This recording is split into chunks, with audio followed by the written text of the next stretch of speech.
All right, hello, welcome to Adventures in Lollygagging and Friends, and we are back tonight. We're playing more Otherscape. Back to the AB. AB. So sad there was a delay. I'm going to edit that delay and post, so it's not going to sound anything like that when we get to like the audio version. Anyhow, but yeah, we were off last week, but we're back and we're starting up a new arc tonight. We're doing some downtime. People are going, everyone's losing their freaking minds because I gave them a special status tag. I said they're flush with credits and they can do a little shopping if they want. And everyone's just losing their shit right now. Everyone's just looking up stuff and getting this and that. It's pretty crazy. Chuck had a realization that the tag that I gave everybody was actually everyone has their own tag. It's not one tag shared for the whole group. Yeah. That's pretty, man. But listen, Ivan is a vagrant street mage. Like mainly he's homeless, so he doesn't really get that money thing. Gotcha. I guess that sort of makes sense. Yeah. I guess that does. Yeah.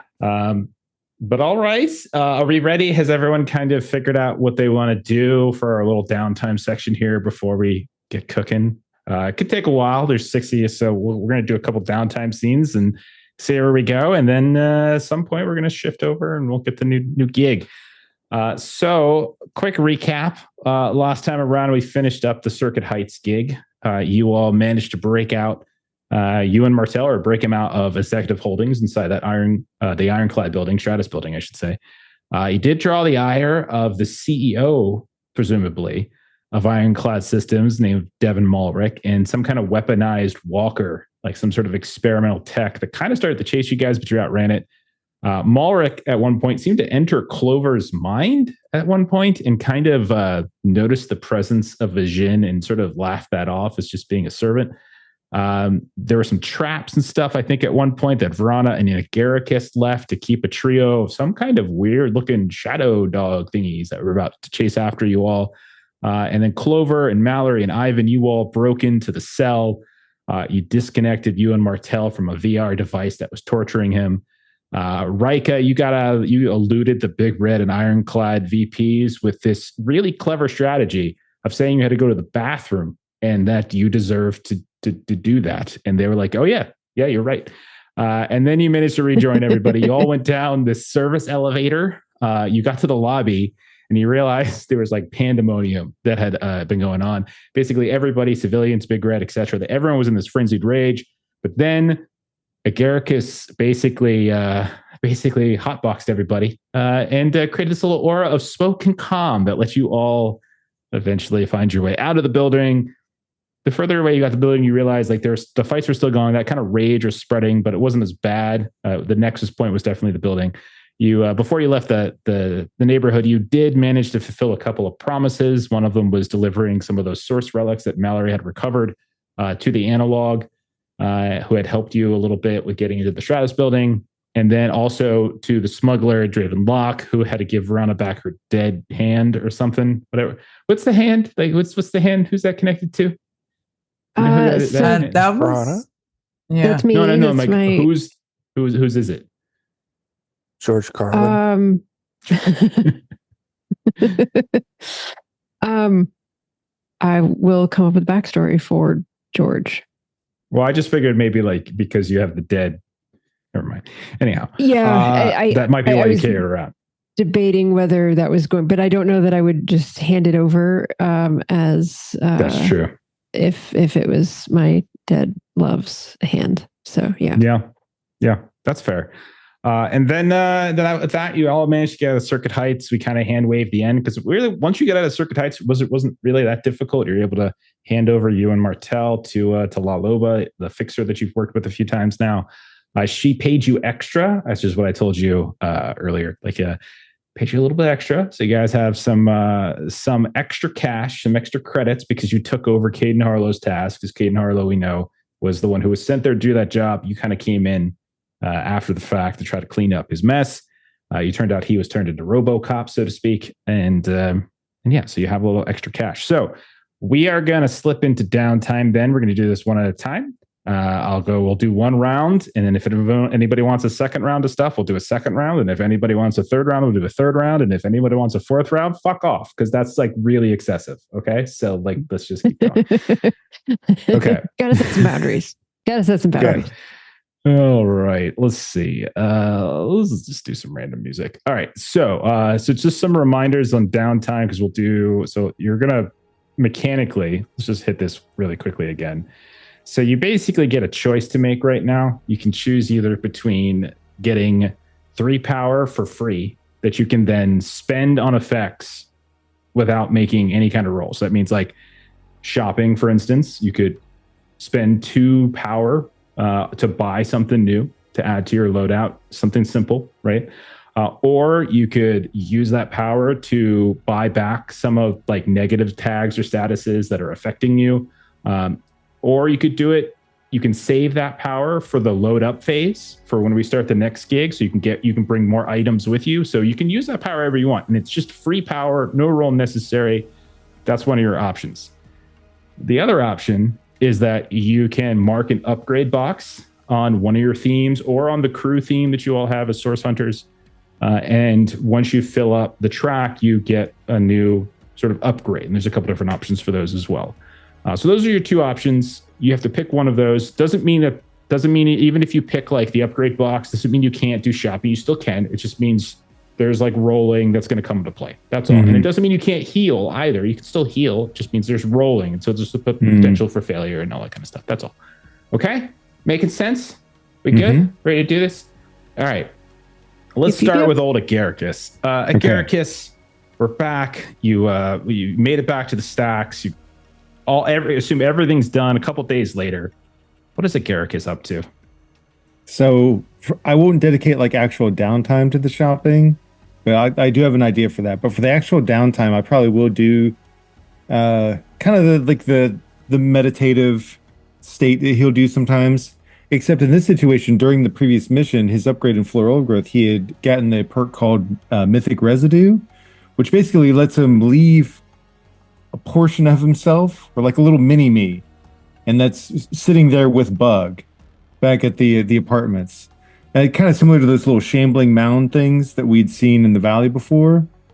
And so basically for his downtime, part of what he'll do is he'll kind of like let himself sort of like saunter down, slump into a tree somewhere, and just kind of like zone out and kind of like focus on his other self, his little bit. Okay. And we'll see what's going on with the little guy.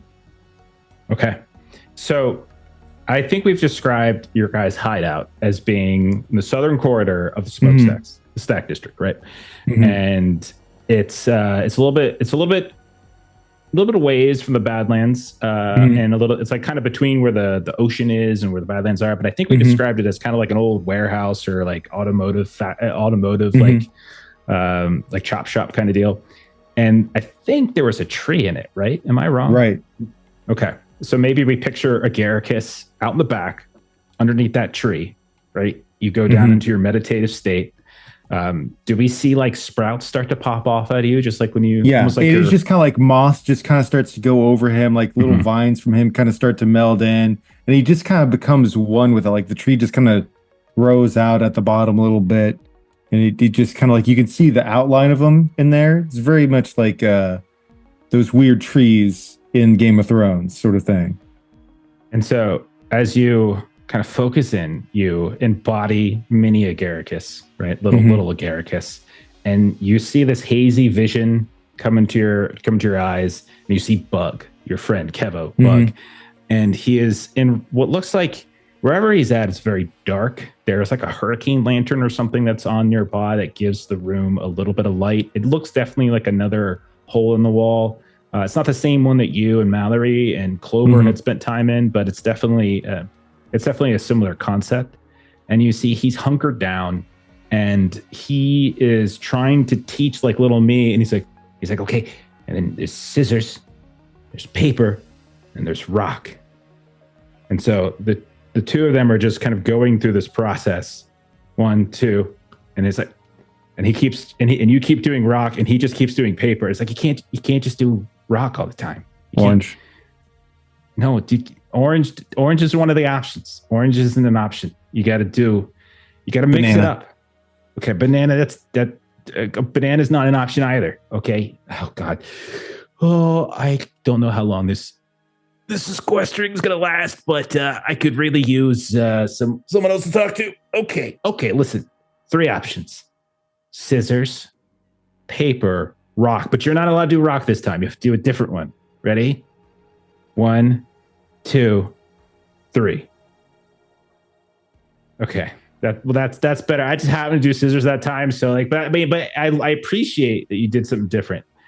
And so grapes. You get this series of Bug just teaching mini Agaricus all these different random games to pass the time.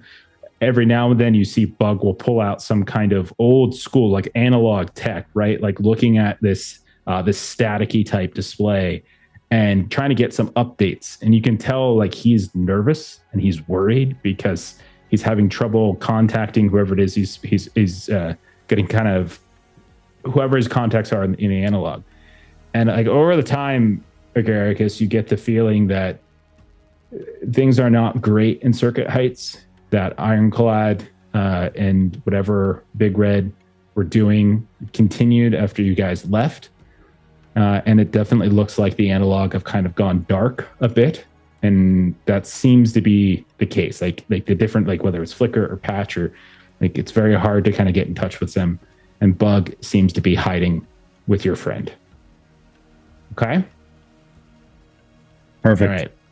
Okay. So this is this us playing out your mark and upgrade box? Yeah. Option? Basically, he's just meditating. He's kind of checking on what Little Bit's doing. And the idea is just having the little version of him. He only has access to the floral overgrowth card, but it's a little mini him that can still give them unlimited food, basically, or just minor assistance. Okay. And just so as you helpful. start doing banana and orange, you don't just throw them, you literally provide a banana and orange. He's literally using his power to. And he takes it, and so Bug will take it and he'll put it up in a stack where we see in the corner of this dark room. There's 50 oranges. Okay, yeah. That's a really good option. Thank you. Wonderful.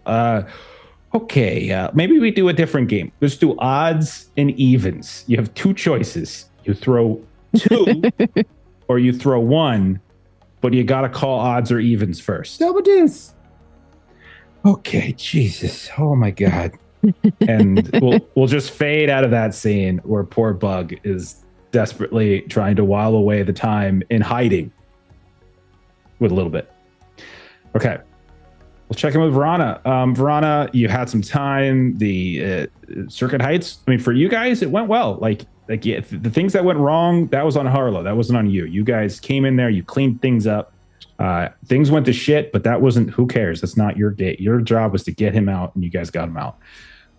What does Verana do in the days following your return to the stacks?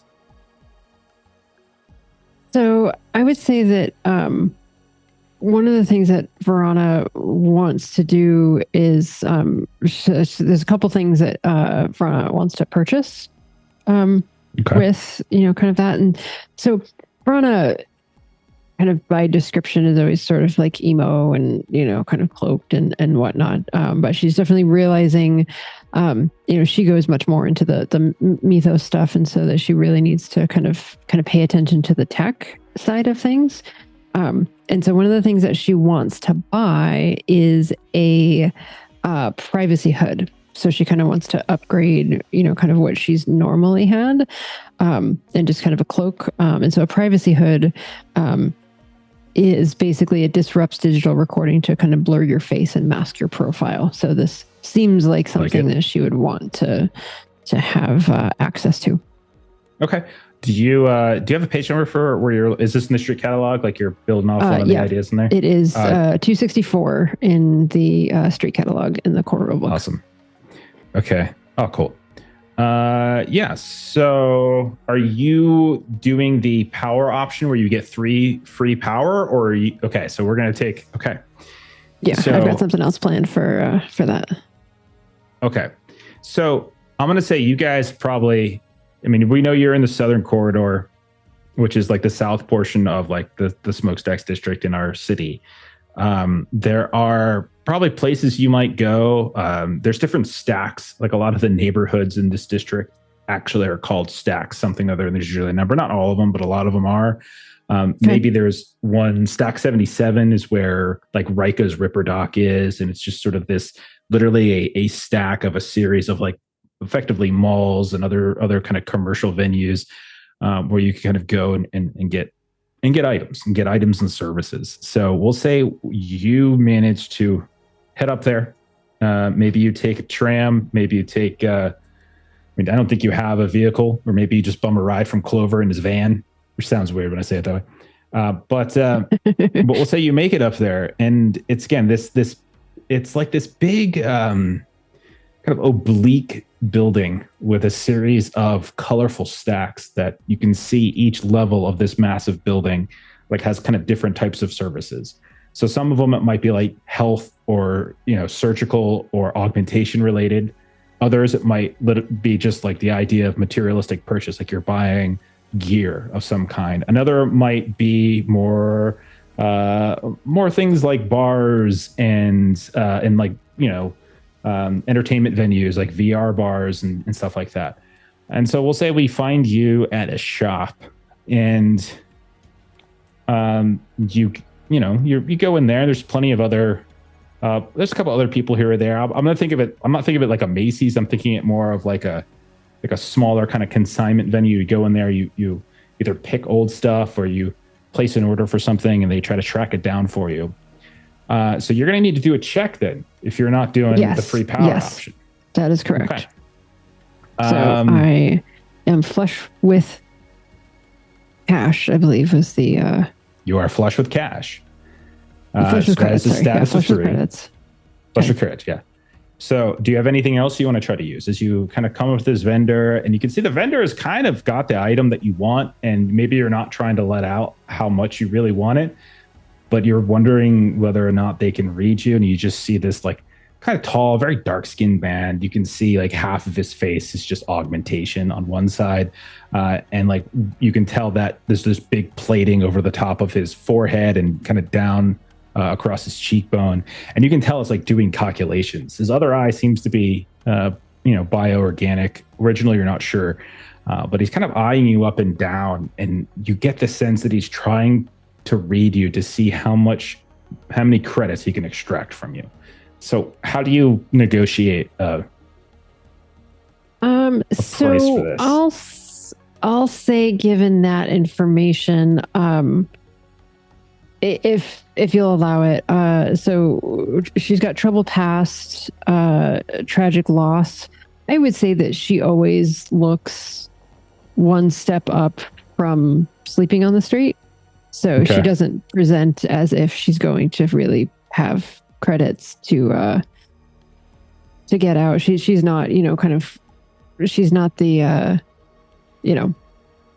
woman going to the grocery store in, heels and a suit kind of a thing. Like she definitely looks like she doesn't have a whole lot of credits to her name.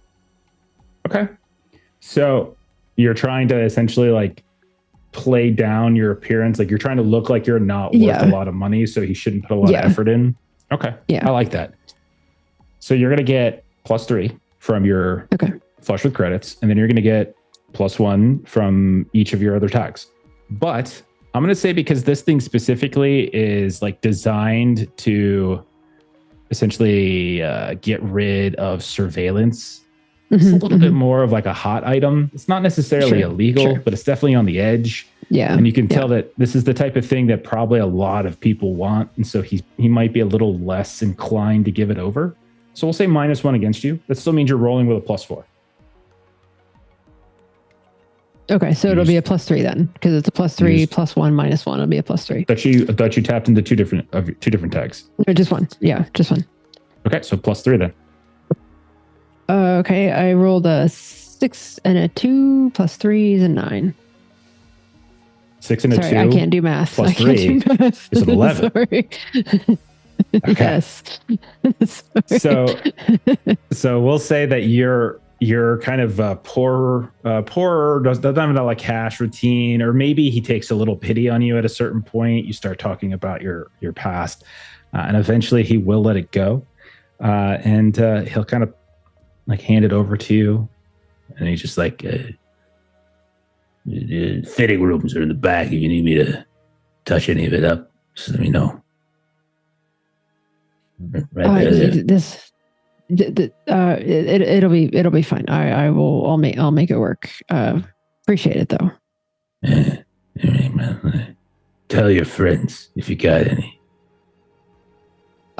If I happen to run across anyone, I will definitely. I'm good customer service. Thank you. Yep. Get out. And he turns back and starts doing other things. Okay, so Rana, you got your jacket. Add it to your loadout. So it's going to be a loadout option, and it's going to work just like other loadout. So if you want to bring it with you, you got to use the power and stuff and everything. So when we get into kind of load up phase, you choose what you're bringing with you. Okay, Mallory. Where do we find Mallory in the days after your Circuit Heights gig? Well, Mallory, if Agaricus is a florist, I guess you could refer to Mallory as a faunist. I mean, we could. Could. Not going to. Yeah. We could. But, he's like, hey, I gotta go see Harlow's family and all, but I gotta make a stop first. But I'm going to Sweet Release, and my place is on the way there. Mm-hmm. So I got to stop there for a little while, take care of some business. He says that out loud, with Rika in distance, because Rika was like, I want to go. Yeah, and which you and Nara have definitely talked about. So as soon as you mentioned that, just like, I'm gonna go to Harlow's with you if you'll let me. You bothered by blood banks? No. All right, cool. You need some? I don't think so. Yeah, I didn't think we got into a fight, but thought I'd offer. Thanks. I think I'm okay. Maybe later though. It's good to know you have them. Yeah. So okay, so you're going to. So what's this blood thing first? You said there's something on the way you're doing. Yeah. My place is in the basement of a blood bank. That's where he lives, and so he sometimes goes and raids the stores because he must bathe in blood daily. Okay.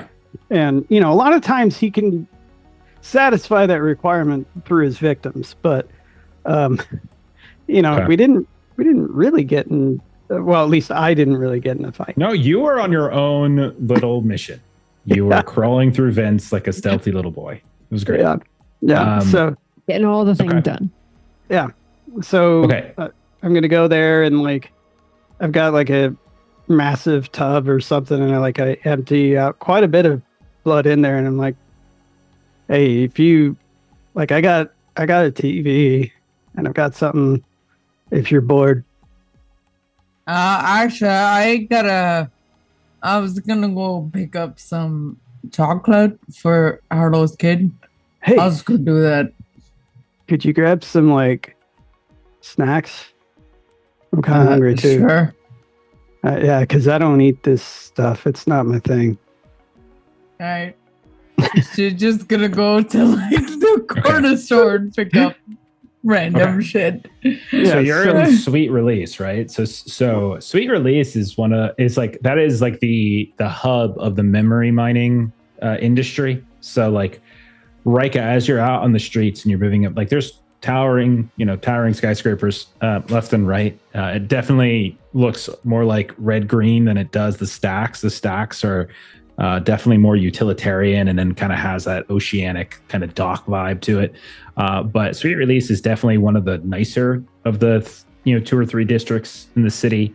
But you can see that there's adverts that are popping up every which way, and they're just trying to get you to donate memories. That's the idea. And then others are just advertising this industry more as a mental health thing of cutting out your bad memories, kind of like Eternal Sunshine of the Spotless Mind. That idea of just removing from your mind the memories that that harm you. And so while you're walking through the streets, Rika, like you can see that they do pop up. And so and they reference you in some level of specificity because like the advertisement, the marketing kind of tracks you. Probably only Ivan is the one that probably doesn't usually get these regularly because of some of his tags.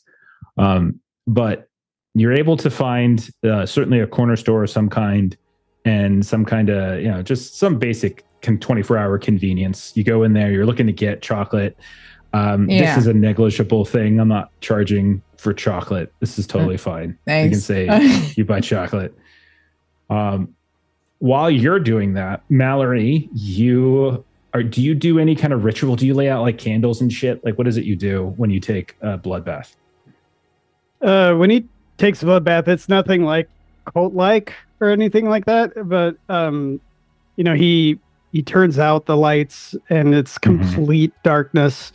As he sits in there and, he's like going to completely submerge himself, close his eyes, hold his breath for quite some time until he needs to take a breath and then come out gasping for air.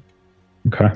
And while he's there, he's just doing his thing and cleans up, just, puts everything back together, turns the light on, and he realizes at that point in time that the blood is significantly lower in volume in the tank than it usually is when he gets out. I'm taking the investment into a skill, and I'm going to be purchasing Absorb Element. Awesome. Okay. And so you just sort of stumble across this new ability while Reich is off buying chocolate. You get out of your bath, your blood bath, you look back, the volume is nowhere the same. I like to think maybe you have a cabinet of all of these different blood bags themselves. Like maybe you get those that are discarded in some way. Maybe some of it's probably synthetic, some of it's probably real, some of it's probably of questionable origin. If you're getting it anywhere cheap. But yeah, go ahead and you took the upgrade tick, right? That's what you're doing. Perfect. Okay. So then we'll say that Rika returns. You've got your upgrade. You've got what it is you want to see when the two of you go see Harlow's family. And so then I'll move down to Rika. I know Rika, this is one of your downtime activities you wanted to do. So we'll just keep the two of you together for this. And Sweet. the two of you managed to talk to Caden at various points in different ways, and you did get the idea that he was trying to decide, is he dead? Is he not dead? Is he the same person he was? He specifically asked, go say goodbye to my family. But you also, Mallory, I think, tried to talk him out of that, Rika, too, to some degree, his life's not over or whatever. And so it's not hard to find. Maybe you even get La Loba to help you to track down the family. And you find them in a middle rise, not high, not low. It's definitely not an upper tier kind of apartment. This isn't a rich neighborhood. Again, Sweet Release is a nicer district. So having kind of a middle tier apartment that seems to overlook some kind of VR park. And so when you look out the windows, you can see that there's all different things that are kind of happening out there. Think of what they're doing in Vegas now. You kind of see all these different light shows and there's going on outside. And when the door opens up, or not even so much when the door opens up, maybe when a little camera comes on the outside and you see the woman and she's you can tell she looks a little hardened. She's got short hair. It's almost spiky in some cases. And you can see that there's a little bit of some kind of synaptic kind of implant that goes down one of her temples. And it's on overload as she's trying to read the two of you. And you hear her voice, "I don't know you." You don't. But you know Caden Harlow. And then you can see visibly her face hardens even further, if that was possible. "How do you know him?" I met him just yesterday. Sometime over the last couple of days, probably. Yeah. Just a few days ago. He didn't quite make out of the mission like fully unscathed. She what does that mean? It means that like his, and I hate saying this, but like it's just the facts. Like he got dismembered but still alive. What? Yeah. What does that mean? He got dismembered, but he's still alive. Who are you? Out with it. Come on. No beating around you don't come and knock on a woman's door and say her husband got dismembered and don't speak faster. You can see she's getting like agitated. Yeah, and like he got in an accident. He was trying to save some orphans. They were on fire, and like then he was recovered by something called the analog, and then they put him inside mainly a machine, and most of his consciousness is inside some code. And you hear like you look on the screen, and she like punches something on the door. The door opens up, and immediately there's and she's got a gun, and she's holding it right in your face as the door opens up. Is he alive, or is he dead? He's not coming home. He's really what it comes down to. He's technically alive. He's not coming home. Is he alive, or is he dead? He's alive, but he's not coming home right now. Right now? So he will be coming home. We don't know. And you hear the sounds of Mommy, who is it? And you see like running down the hall. There's like, kindergarten, preschool age kid who's just like waddling down the hall like a big dummy, carrying some kind of some toy that is like shooting off lights and making sounds. And like she quickly like tries to hide the gun and spin around and like holds her hand out like Right, holds up the box, talks like, this is from her dad. And she looks back at you, like you can see the adult in the room looks back at her daughter, then at you, and back and forth and back and forth. And she says, you're a stranger in this house and you're giving him candy, or giving her candy. I'll give it to you. You can decide if you want to give it to her. And like the girl's just like, I want it. It's from Daddy. And she's like reaching up, trying to grab it. And like the mom is trying to continually hold the gun so the gun doesn't like leave her hand, but she doesn't accidentally show it to the child. And she snatches it with her free hand out of the air, like from your hand. And doing so allows the kid to step forward. And the kid like stands right in front of the two of you. Hi, who are you? Just friends of your dad from work. Oh, hi. What's your name? And she looks up. Rika. Oh, I'm Lika. Hi, Lika. That's a really pretty name. Oh, thanks. And she looks over at Mallory and she says, who are you? It's Mallory. Huh. Okay. Yep. No, she's a lot more fun than I am. Okay. This is my toy. She kind of holds up this toy, and it's like it's some little puzzle. Think of it like some sort of advanced cyberpunkian Rubik's Cube thing. And then she's like spinning it around, it's making noises and lights and things. And she's holding it up. I can't figure it out. That's cool. You will. Just keep trying. Okay. And she looks back at Rika. Where's my dad? He's still working. Oh. So he just wasn't able to get out of work.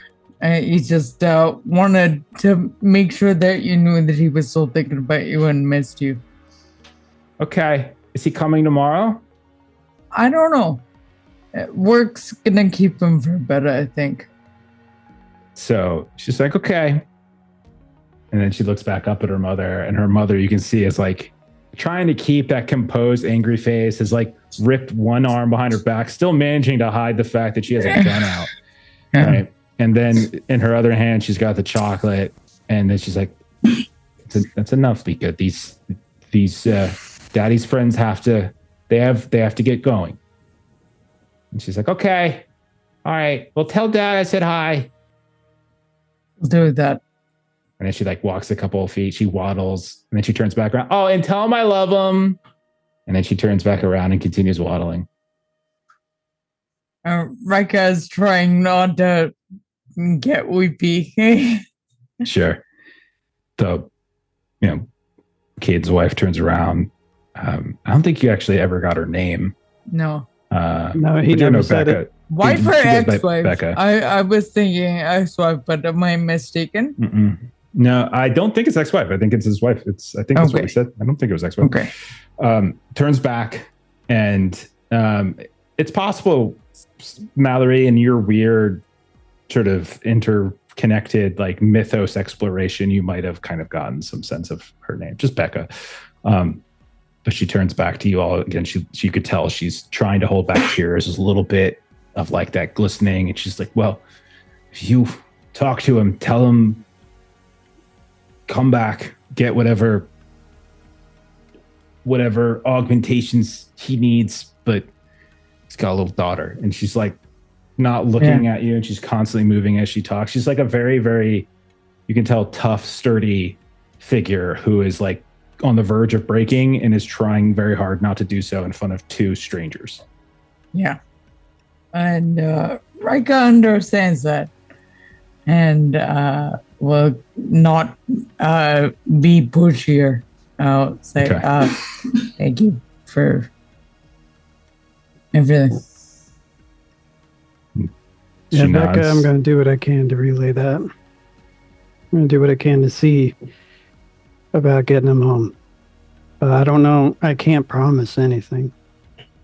She nods. Oh, thank you for trying. I gotta go. All right. Yeah. You can. She's closing the door. You can say something, Mallory. It's not like it's scene's done, but you can tell she's trying not to break down in front of the two. No, I'm so going to she's let starting her. to close the door. Yeah, I'm not going to make her sit in that moment longer. And so she stops when the door is like open a crack, and she says through the door, "Thanks for the chocolate," and then slams the door shut. Okay. You guys start wandering away. Yeah. And Rika's gonna ask Mal, like, you know that thing where you like saw him in like cyberspace? Like, can you do you have to like be around him, or can you just like do that?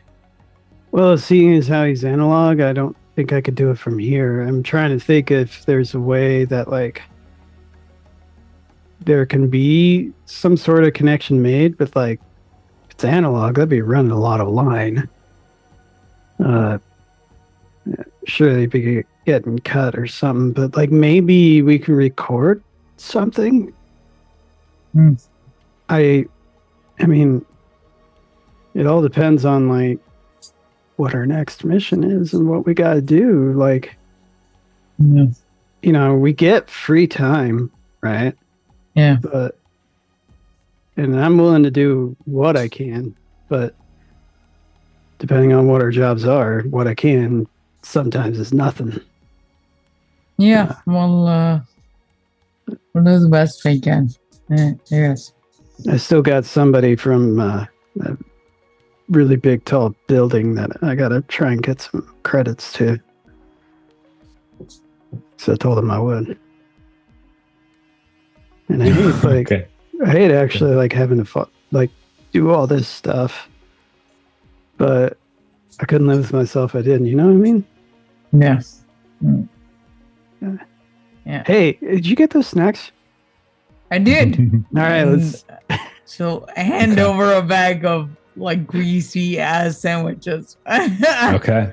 You guys like step on like a elevator in their apartment building, the doors close, and we'll fade out of that scene with the two of you eating snacks and leaving the premises. And we'll check in with Ivan. Ivan, what have you been doing? You got the worst of it, probably. I think you probably got more. You got a lot of negative physical things that have been done to you. So what do you think Ivan's up to? Well, first thing is I got to take care of Left. Sure. Yeah. Yeah, because He got it bad. He got it. He exploded. He did. So I'm gonna head out to the junkyard and just spend a day scrapping. Build a little shrine monument to left, and then kind of spend some time summoning him into that. Letting him snack to his heart's content. Probably letting him berate me for a little bit for getting him exploded. Okay. But yeah, that's my first thing I'm going to do. Go to the junkyard and just spend a day patching up left. Are you taking that free power option? Yeah. Okay, so you're gonna basically buy back left, and you probably have like one or two others, right? You have Tech Gremlin. Yeah. You can do all three of those under Companion, Tech Gremlin. Okay, perfect. Works out great. Okay, so we'll say maybe we go back to like Salt Spit Landing area, because that's where like our first mission was, and there's plenty of junk, plenty of scrap, especially along the dead shore.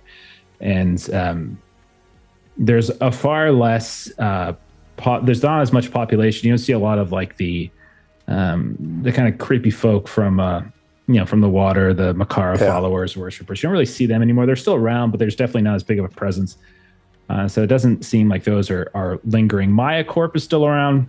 You can see that they're like they still have a presence here in some places, but you're able to kind of get into one of these little scavenge yards where people who go up and down the dead shore and they collect all this different stuff that washes up, and they just kind of stack it there. You pay probably entry.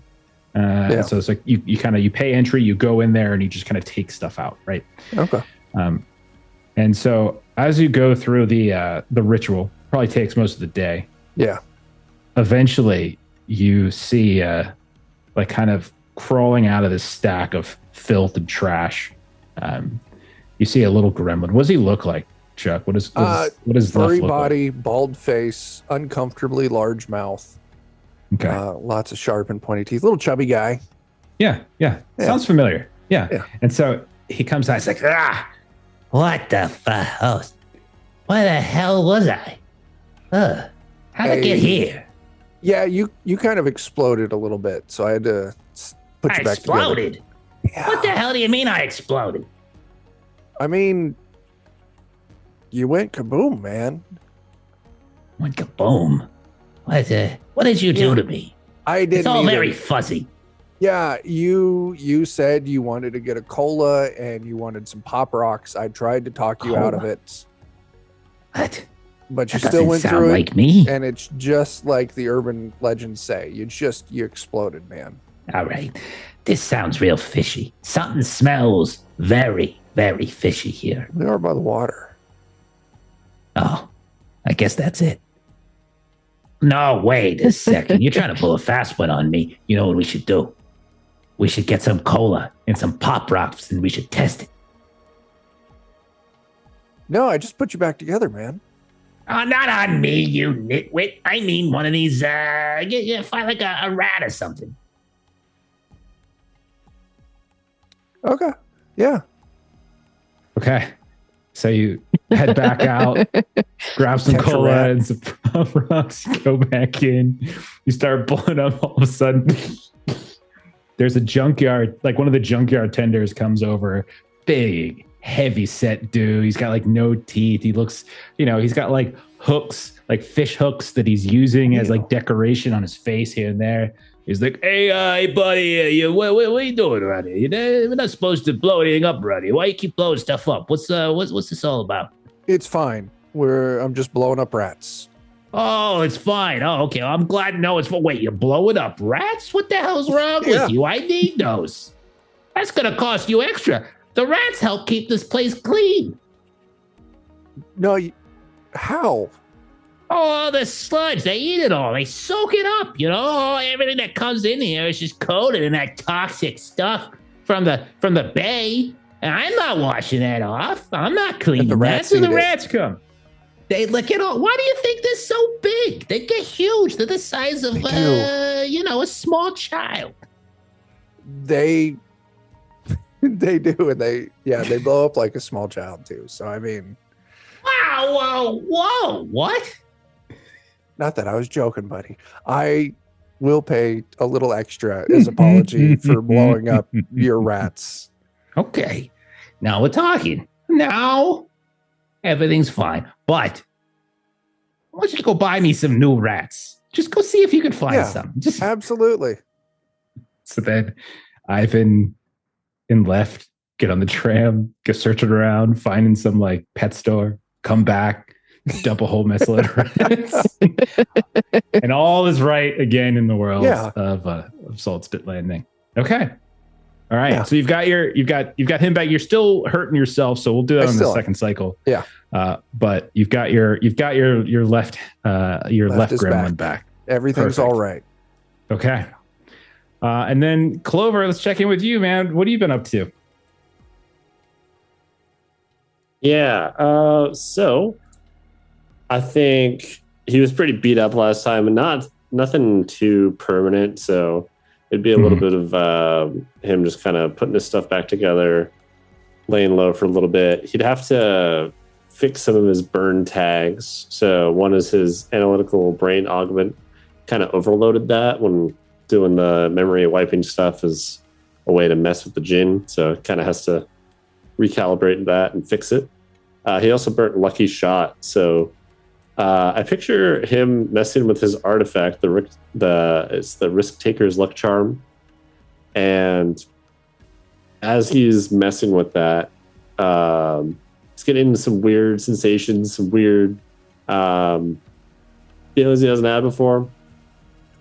And there's a new ability that he got as his upgrade. And I feel like he would not know how to use it very fluently yet. But just kind of as he's reconvening with his Luck Charm, his like hands start getting kind of clammy, and then notices he's a lot smaller than normal. The world looks a little bit bigger, and he looks around. He's looking up at his shop, and he's a frog. He can be a frog now. What the? Okay. So let's wind this back a second. First of all, what is your risk taker's? What does your charm actually look like? Like, what shape does it take? It looks like it's the symbol of Heket, the Egyptian goddess of like luck and prosperity, and she's also a frog. Okay, so you start. So are we at the stacks? Are we at your warehouse? You buy your van out in the garage where your van's parked or whatever it might be, and you're just kind of trying to fix some things. Your augmentation's not working that well, so that's not. And then so you just start leaning into your luck more than like your brain, and you stumble across it. You just like sort of stumble on this ability. You think, or is it something that you think you've been like working towards and trying? It's me having to, because I burned one of the tags of the lucky charm thing. So me like reattuning to it is how I see him like stumbling into that new ability. So he upgraded it at the end of last session and just hasn't had the chance to use that ability. Okay, so you turn into like a small frog, not like frog a form. Big human-sized frog. Okay, no. All right. Okay, that's how I picture it. Just like a little frog guy. Clover's got the run of the place. Vrana's off shopping. Mallory and Ryko went to the other side of the city. Like they're going to be gone all day, and Agaricus is meditating and in the back by the tree. So Clover, you kind of got the run of the place. What does Clover do while he's in frog form?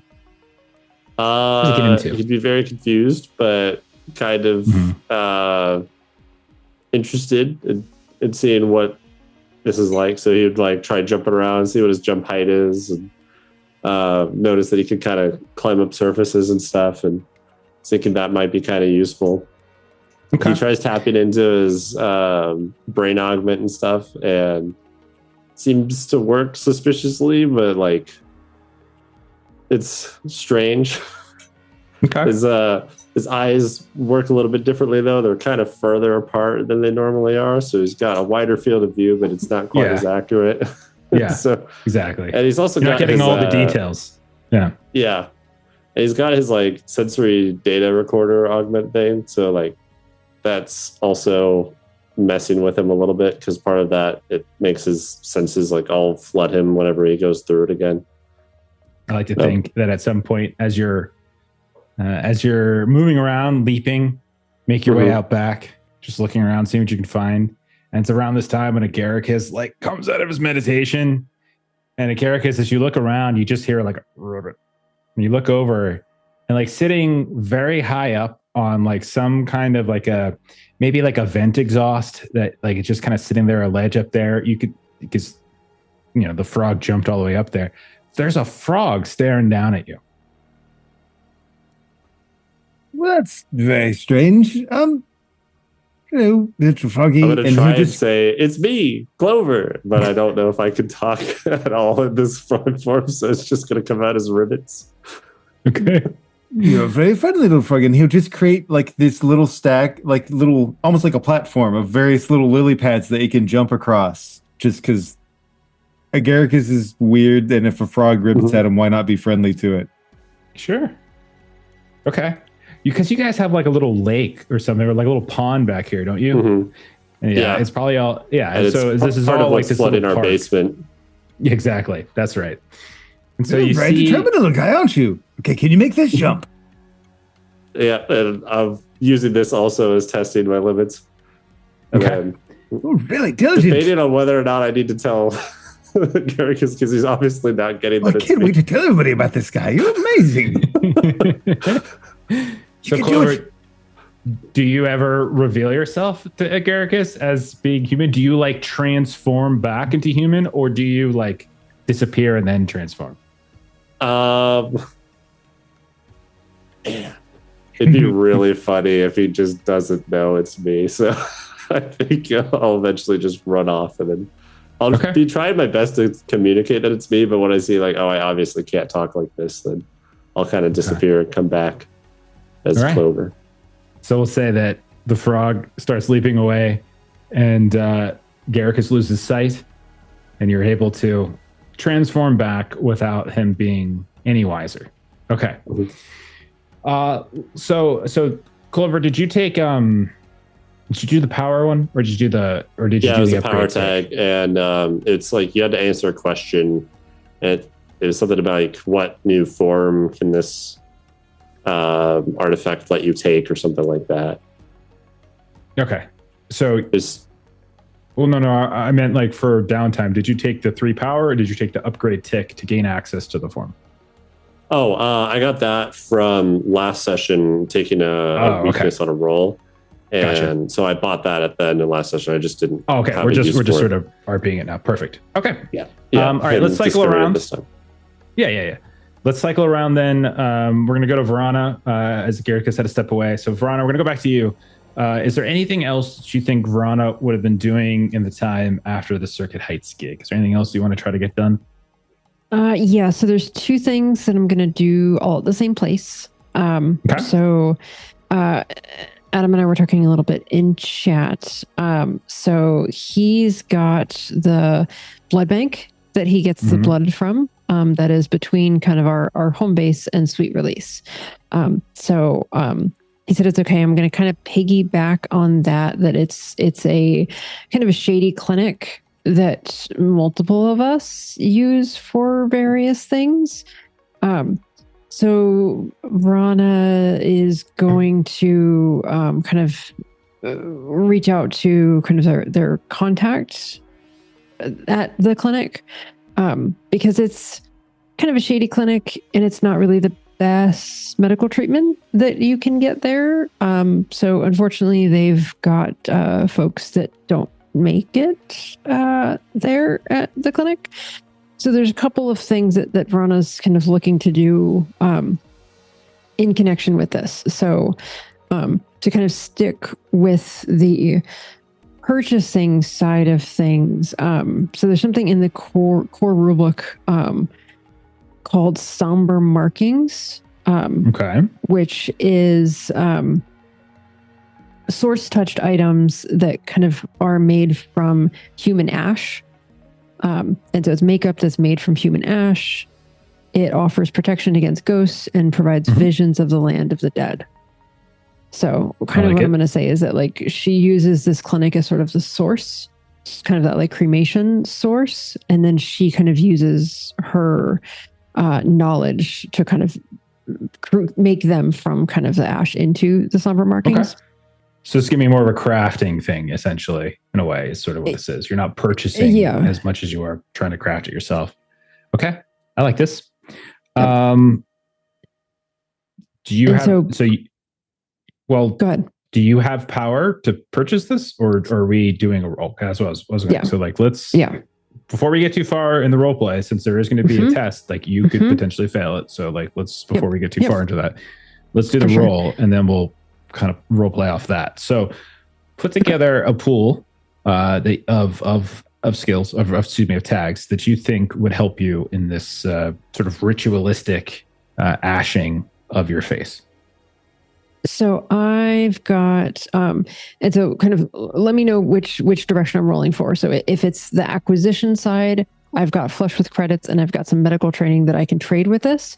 If it's the flip side, I've got more of my affiliation, forbidden cult access to occult tomes that I can lean on for kind of the turning it into the function. So it's kind of up to you, but I don't necessarily know that a blood bank clinic would sell makeup necessarily. They would probably sell the human remains maybe to a different place. So it doesn't. So if you're so like I was thinking you were trying to acquire remains and then I am. Grind that down and make your own makeup with it, right? Okay, that works. So what I would do with that is that I'm using my flush with credits plus 3 that I get. And then I would also be sort of in a barter. 1 second. Yes. Did you use your flush with credits once already, right? I did. Okay, so it's now at 2 because each flush time we're playing it each time you use it, assuming as long as you pass. If you fail, get consequences. It could be worse. But you're going to take it down once, so you're down to 2. Okay. And then I would probably try to barter some of my medical training within kind of their clinic. So if there's something that I can do to help, that's kind of the barter that I've got going on to kind of help out of it. I'm going to say this is a shady clinic. You've already said, right? So we're going to put a -1 on it for the fact that you've already described it as relatively shady. Yep. And that means that the bodies that they are, some of them look to, maybe you question how they arrived at this clinic, whether anybody knows they arrived at this clinic, or whether this clinic is perhaps like a place where various gangs and companies or corps might be trying to dispose of bodies and getting kind of out of the way of it. So they're probably not the type of people that are extremely trusting to outsiders who just come like, hey, can I get some of your dead bodies? Do you mind that? So we'll say -1 on that. And I'll say I won't say anything more than -1, especially if Mallory's there. They are familiar with Mallory, so like I don't think it's going to be that extreme. Like they'll probably the only reason that you're probably even able to do this with this clinic is cause Mallory has probably made a connection for you. Okay, so I rolled a 6 and a 1 and then a +2. So 6, 7, 8, 9. Okay, so 9 means that you succeed with a consequence. I would say then the consequence, maybe we just add the weakness that exists, maybe, which is the fact that this, like, you're, because I don't want to like take away your money with a 9. 9 seems really like, it's pretty close. I don't want to drop the status any further. But one of the potential weaknesses that either the MC or player can add to somber markings is that it's creepy. And so why don't we do that? We're going to add, you're going to go ahead and you're going to get your somber markings. You can add that to your loadout as a possible thing to pull into play, but you also should add a creepy weakness tag to it as something that we can optionally call upon at times. So definitely works, but it looks way creepier than maybe you initially intended. Okay, fantastic. Okay. And then we can just take care of my other thing while I'm here real quick. Sure. So the other thing that the thing that I'm actually spending, kind of the downtime, I'm spending kind of all of it to upgrade my esoterica corpse animation. So I'm spending all of it to do the upgrade. And so what she is going to be learning and practicing is spread the chill of the grave. Yeah. So this is something that she's going to be kind of doing. So she's going to start out like in the alley near this clinic or somewhere close by where, you know, kind of like starting from like recently deceased and kind of practicing how far she can sort of spread that chill. And then she's going to be kind of moving in toward different places to get to where she can kind of spread this chill from kind of longer deceased. So that's what she's going to be kind of practicing a bit for that new tag under esoterica. So what does that look like when you chill the area? Like, what does that look like? I think it is kind of as she's working on this over time, and this is going to be a lot of, you know, kind of time that's going to take in repetition, but it starts from just a little bit of a drops the temperature by a couple degrees kind of a thing. And the stronger she gets with it, it almost becomes like creates ice or almost freezes things. So it's kind of the degree of the drop of spreading the chill. And then it becomes sort of the kind of diameter of spread. So it's kind of like intensity and breadth kind of is what she kind of works towards. So as like you continue to do this, like we see, like, do we see like little frost begin to grow on surfaces? Like when you go to check your radius, do you find like the frozen corpses of like a bug or a rat or something like that you didn't realize was there, that you've now killed in your experimentation attempts? Yes, she absolutely does. Okay. Yes. Fantastic. And I love it. This is that great. makes her lengthy ritual even longer because now she's got to take into account those now bodies that she has added. Okay.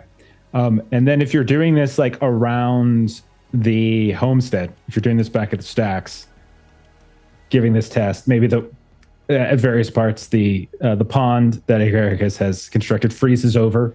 So it takes a little while for it to thaw, or a couple of the plants that he has so painstakingly brought to life, you can see kind of wither away with the frost from time to time. Fortunately, I'm so sorry. He keeps talking about some sort of frog, but fortunately, the frog doesn't seem to have gotten into the radius of this chill the grave. So did Clover end up choosing to? You do not know it's Clover. Yeah, wonderful. You don't know it's Clover. Sorry, I had to step away for a second, but I love that. No, that's wonderful. You're all good. Okay. Brana's all good. All right, fantastic. Let's check back in with Mallory. Mallory, we've done your blood drive. Or excuse me, your bloodbath. We've spoken with Caden Harlow. Is there anything else that Mallory is looking to do in this little bit of downtime between gigs? Yeah, he'd like to see if he can acquire a little bit more gear. Okay. And he's looking for, it's in the Tokyo Otherscape setting book. Gotcha. The electronics bracer console Shinyu. It's one that goes on your forearm, so maybe you wouldn't have to carry it everywhere, like his other one. I like it. And so he doesn't really know where to get it because this is like, you know, he's not very well connected as far in like the Asian markets, but you know, he has contacts that he could get in like on his like forums, because he was talking earlier about somebody that was quiet on the forums when he found out that they died. Are you gonna be rolling for this? Yes. Okay. So we can say like I said, in the stacks, like over by stack 77, there is sort of like this metroplex, so to speak, of all these different services. Same place Verana got her cloak or her coat. And there's places where like you could put in orders, like you can definitely go into places that have augmentation stuff. You're looking for more like gear, like hack gear and stuff like that, which might end up being something you order more than you go and purchase somewhere, right? So it's something you have to kind of acquire ahead of time. Yeah. Okay. So here's what I'm going to say. Like, let's do it this way. Let's say because you're importing it from like on specialty, so because it's like coming from a non-local Arizona Bay company here, like they probably don't have any kind of development complex here within the city. This is more of a pure import. We're gonna put a -1 on it because it's a little bit harder to acquire, but not impossible. So put together your pool. Okay. So, and we'll say because it's like imported, that's the negative tag against it. And what is the pool you want to use? You've got your flush with credits. Mm-hmm. Is there anything else that you're tapping into that could help you with this acquisition? Yeah, I think the intrusion specialist. So I'm trying to find ways to like circumvent some like stop gaps in between, like where this would be shipping to and from, like maybe getting it through customs quicker, that sort of thing. Mm-hmm. And then also because a lot of my eco-terrorism did involve the water, and I'd been around the docks and been around shipping yards and all that for my eco-terrorist history, I'd like to call that in play for this one. Okay. So it's like you already have contacts for purchasing specialty gear is kind of the idea is what you're tapping into with this. Yeah, I think that makes sense in this case. Right. All right. So that would be 5 minus 1, so that'd be 4. So 4. Yeah, so it's net of 4. Give it a roll.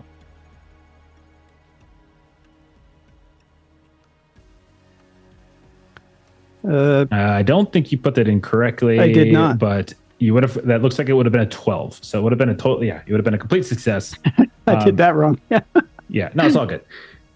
So what we'll say is, what I'll say is, because one of the other things I was thinking of doing with like an imported item is that like there might have been a delay in you getting it. You might not have had it, but it gets here surprisingly quick. You leverage some of your contacts that you know from your eco-terrorist days.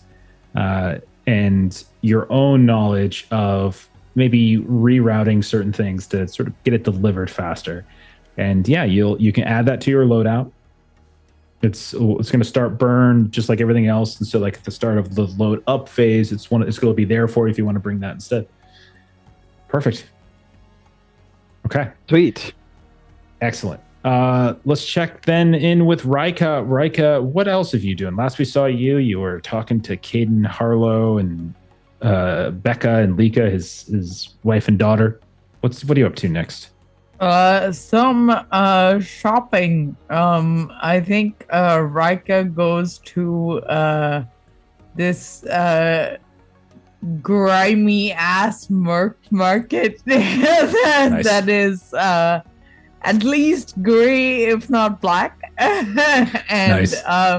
I don't know if you have something in mind. If not, I had something in mind. No, go take it away. What are you thinking? Okay. I don't know what district it's in, so you can let me know. Grimy. Let's go Rust Grid, I think makes a lot of sense. Because I think Rust Grid is a little bit industrial, so there's probably that's like perfect. Because what I was thinking is that the name of the market is something that evokes vintage Hollywood, Golden Palm. Okay. And there is nothing golden or palm-like about it. But yeah. So she goes to Golden Palm. There's a few things that I was hoping to do. We can just do with more stuff. I think I don't feel like there's roleplay needed for most of it. First thing she's gonna do, and I'll spend my flush of credits on this. She wants to send 1/3 of her earnings, so 1 flush of credits on sending Donna Lime an anonymous cred stick with some cash on it. Okay, so you want to so we're just going to say you're going to try to get this to Donna Lime. You're just going to, and you're doing it, and you said anonymously. I would like to do anonymously, and I'd like to make a roll for it. If the roll doesn't work, I'd like to say that it ends up being traceable. I don't know if that works, but like I think that's fine. Okay, so okay. So, ultimately, for the time, I'm looking for an upgrade tech. So I'm hoping to just make rolls for this other stuff. Okay, there's two things going on here. There's first, like so I think like getting like you're trying to essentially just funnel credits to her, which is I think fine. Yeah. So if you want to just downgrade, there's no roll for this part of it. So just downgrade your status. Just downgrade that credit status to 2. Okay. Then we'll say you're trying to send it to her in a manner that will not trace back to you. That I think is what we're going to do the roll for. Okay. So you need to put together a pool that you think will help you in the, and it's going to be it's more of a wire transfer. It's not really like physical credits necessarily. A roll that you think would allow you to send this anonymously without her being able to trace it. If she wanted to trace it, of course. So what do you think? What do you think you have that taps into all that kind of stuff? So I'd like to make a case for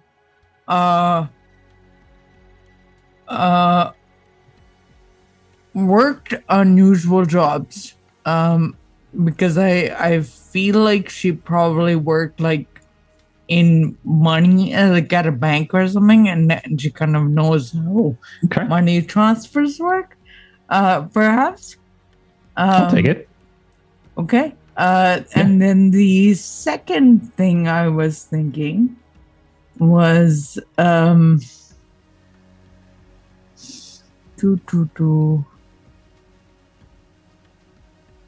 I don't have a second thing. Yeah, I don't see anything either. I was looking for it too.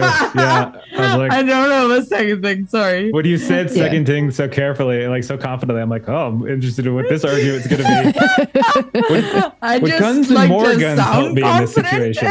Yeah. And now two people will be bluffed. I'm typing with my guns on my keyboard to send the thing. Is that it is? Okay, go ahead and do your roll with a +1. We'll see how it goes. And go from there. And this isn't this is purely on whether or not she has, if she wants to trace it. She might not even want to trace it. She might just take the money and not give a shit. Yeah, absolutely. I rolled a 9, so it's a 10 total. Okay, I don't know about the rest of you. I think my tray lies about her rolls. What do you guys think? Because I don't think she has rolled anything less than 10 entire campaigns. I'll take a picture. Do you want me to take a picture? Oh, Steven tells me that when I take pictures of my dice, it's bullshit because I could just reach over and change the dice and stuff like that. Or I could have had the dice there ahead of time and all kinds of stuff. Gotta have a live cam. Yeah. Listen. We'll get there. We'll get there one day. For my trays rolls, yeah. Everyone needs to just move nice tray to my backyard, and then we can play here. Okay. And we can have cameras on. That sounds really nice, actually. Let's build a gaming commune. I agree. Looking for a job in Arizona. Guys, can we just use the rest of our credits on that? Let's just do that. I wish. I would love to make a gaming commune. We've talked about that. We've talked about making. Everybody has their own little spot. You've got the central gaming hut, so to speak. It'd be the greatest thing ever. It'd be so good. Can I just say I'm flush with cash too in real life? Does it work like that? Can I just say I bestow upon myself this tag? Okay. So transfer goes through without a hitch. Like it's not an issue. Like you're sending an anonymous gift. Like this is literally the equivalent of you basically just sending like a Visa gift card through. Like you just create some sort of spam contact. It's not a big deal. Like unless someone really, really, really wanted to dig into where that console and you're sending a decent amount of credits. She might put 2 and 2 together. She might not. Who knows? And that's kind of what I'm hoping is that she might have an inference of like where it came from, but like there's nothing that definitively tells her. Because I kind of feel like she's like an actually good person, and if she knows where it came from, she may not spend it. Or because you assaulted her in a bathroom, she might direct authorities to. But either way, Rika is smart enough to know it's not It shouldn't come. Unfortunately, you've done quite well at kind of sort of cloaking your tracks. Okay, fantastic. And there was something else you were doing at this granny hut. Yes, you want to finish that too? I was hoping to purchase a ghost market shit, which is in the Tokyo Otherscape book, which I sent you earlier, page 78. Yeah, I'm scrolling back up. Yeah. Okay, so page 78 is, I believe, what it is. So yeah, 77. Okay, so 77. So basically, this is this wooden disc is just a few centimeters in diameter. It bears color-coded holographic dots, a key code that provides access to the legendary ghost market on a specific night. Okay, so I figure we'll probably do some kind of like twist on this, that it's not like gonna provide you maybe physical access, but VR access, since this is specifically like a Tokyo ghost market thing. But it'll still have the same effect. Like it'll probably like create an avatar for you if you're successful. So you're trying to purchase this. Okay. Yeah. So yeah. All right. So I think in this case you're getting your status, which is now down to 2. Okay, so you're flush with credits. So you're getting +2 from that. Well, I just want to use the 1. So no. You're getting a +2 from it. That's how status works. You get the highest form of it. So you're getting a 2. Okay. You are going to say, I'm going to say you're going to get a -1 for this for the same reason we said with Mallory. It's like out of market. It's not necessarily, this is sort of a different mega city. So, but you could still potentially get it. It's just more of a specialty item. So I have a -1 from that. And so we'll just make this another 2d6 +1. Can I make a case for a couple of other tags? And you can obviously say no, but I am probably going to say no, but go ahead. Yeah. I wonder if I might use Dazzle and Impress because I'm a regular here. No, because I don't think it's a case of trying to get the mercs to sell you something. I think it's a case of the mercs trying, these people these merchants you're buying from, getting access to this extremely rare item that is giving a person access to the ghost market. They might not even have the capability of getting this to you, even at all. So I think, sorry, you said +1 total? Yeah, it's going to be a +1 total. Or -1? Exactly. Mm-hmm. Okay. That is an 8 on my roll. So -1 is 7. Shocker. I'll take a picture. I'll tell you, anybody in the audience who wants me to run a free game for them, I'll run you a one-shot. Go back through all of our Otherscape, track digitally all of my Dre's rolls, and we're just going to see. So that's a 9. So that's with consequence. So it is. Okay. So we'll do the same thing we did. No, it says 7. Sorry, 7 is what I got. You had 7. You had a +1. +1. You had a +2 -1, which was +1. You rolled an 8. -1. 8 is no, you didn't have whatever. -1. You didn't have -1. Yeah, it's +1. Oh, I'm sorry. Okay. Yeah. So you're at a 9. So we'll do the same thing with Rana. Is we're going to put a weakness tag on this one. The weakness tag is that this is illegal. So meaning if you're kind of caught with it, I could sort of tap into this at certain points and potentially having like illegal items on you. So go ahead and add that to your potential loadout with a weakness tag of illegal. Got it. Okay. Cool. Ghost market. All right. Let us move over then to Ivan. Ivan, you've managed to get left back. What's next for Ivan in this little downtime? After that, I am going to find when Rika has a little bit of free time, because I want to visit Rika's Ripper, Rika's doctor. Oh, yes. We'll say you catch her when she's coming back from this purchase. She's just off the tram that kind of took her off to the rust grid. And kind of looking dreamily at this little wooden disc. It's the most benign thing in the world. It looks so ridiculous. She can't stop staring at it and grinning at it, though. I mean, usually when I get a little piece of wood, I light it on fire. Are you doing the same thing here, or? No. It's fine. It's good. What's up? I need you said you could introduce me to your doctor, and I still have a bullet in me. Oh, Doc, like Yins? Yeah. Yeah, I can take your Yins. That'd be great. Yeah, let's go. You want to go now? Might as well. This bullet's only producing more pus the longer I leave it in, so we might as well get it out. Plus, it's strangely cold in the warehouse. Like, it's just so weird. Like, you go outside, it's warm and it's muggy and humid. Inside, it's freezing cold for some reason. Like it. Doesn't make any sense at all. Okay. So as we head there, she's gonna say, "Dive, like you gotta pay a little extra for the painkillers, but it's always worth it." That's fine. I have 3 monies, and if I don't spend it on fixing myself up, I am just going to waste it.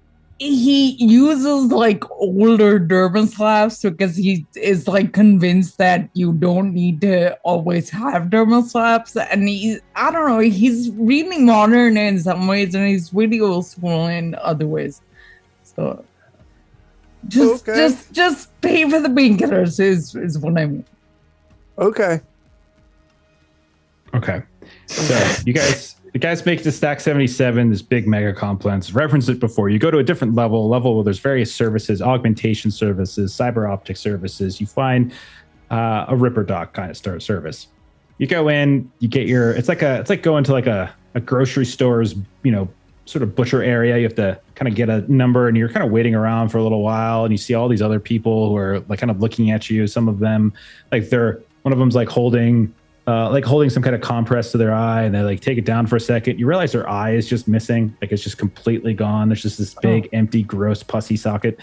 Others you can see, like, they look a little delirious, like something like their internal augmentations aren't working quite right. And so they're like, occasionally they sound like a Borg that just has been recently disconnected from, the entire collective, and they have no idea what the hell's going on. So you have a lot of those things that are happening. Eventually, you get called in, and you see, like, you're in this almost dentist chair that like kind of reaches back, and you see, I don't know if we described him last time, so I'm going to describe him now. This is what he looks like. So we're going to say Dr. Yins is peculiarly tall, like 6'7", 6'8", like really ridiculously tall, but very slender. So you can see he's got these big, like, you can tell his joints are almost swollen. He's got these big, like, knocky elbows, and and he kind of lumbers a little bit in a way. And he's got this spiked white hair. And you're not sure if it's like dyed or not. And instead of wearing like glasses, he just has some kind of like reflective visor. So every time you look at him, you're just looking at some weird distorted reflection of self, but you can tell like there's like lights kind of showing on his cheeks or on his forehead. You can tell he's reading some kind of UI underneath. And he says, "Oh, what is it I can do for you? You seem to have been shot. Do you want to keep the bullet?" No, I really don't. Are you sure? Recommended you. Oh, yes, Raika. Oh, very good, very good. I see her all the time. She is an excellent client.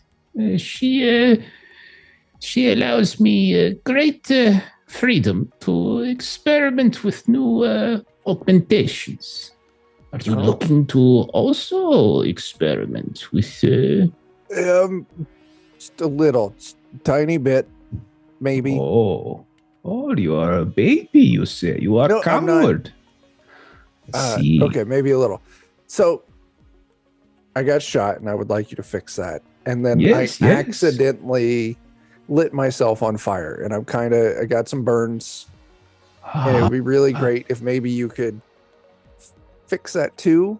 I was thinking maybe if you wanted to experiment with augmentations a little bit, if you had something that could maybe like make me, I tend to catch on fire a lot, like something that could help me with that.